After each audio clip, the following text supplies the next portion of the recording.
AGE, c'est Atlantic Youth Creative Hubs. C'est un projet qui rassemble 14 partenaires des 4 pays différents, le Royaume-Uni, l'Espagne, Portugal et France.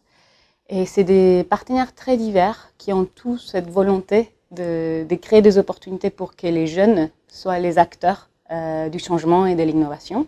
Le projet accompagne les jeunes dans la génération d'idées, dans le développement de leurs idées, la mise en forme de projets innovants, à travers notamment des outils créatifs issus du design thinking, et aussi à travers le prototypage rapide, à l'aide des nouvelles technologies facilitatrices comme l'impression 3D ou la découpe laser. Le projet encourage les jeunes participants à développer des idées qui ont un impact social et environnemental.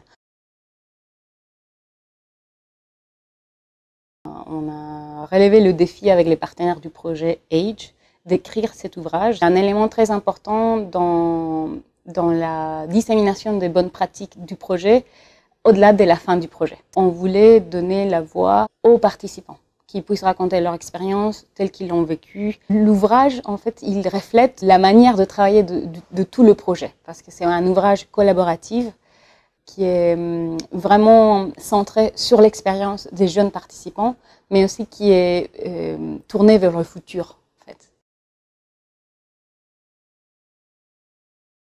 Il y a 2 idées qui m'ont vraiment marqué. La première, c'est le droit à l'erreur. Quand on est en train de s'engager dans un processus créatif, de génération d'idées, ça c'est très important et c'est très libérateur pour les jeunes participants. Et la deuxième, qui est vraiment, je pense que c'est la force du projet, c'est l'empathie. C'est connecter avec les autres, à comprendre les circonstances de vie des gens et aussi à se connecter avec la complexité, la réalité des problématiques actuelles. En fait.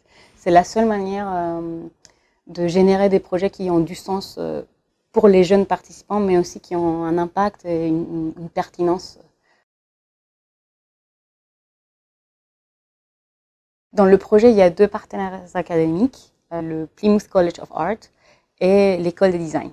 Et leur rôle principal, c'était de réfléchir à l'approche méthodologique du projet et à garder une trace, à créer des outils et vraiment systématiser tout ce qu'on faisait lors des événements internationaux. Le design et l'école de design ont un rôle super important dans le développement de l'approche méthodologique. Ça s'est fait à travers des outils de créativité, par l'exploration d'outils en design thinking, mais aussi en design spéculatif. Les étudiants de l'école, ils ont participé à plusieurs reprises dans le développement du projet. Et ils ont notamment participé à la conception de ces outils créatifs. Ils ont aussi facilité des rencontres avec les jeunes participants. L'ouvrage est disponible en ligne. Vous pouvez aller sur le site du projet. Et c'est un ouvrage qui est sous une licence Creative Commons. Du coup, l'idée, c'est qu'on puisse disséminer, vulgariser et vraiment partager toutes ces expériences.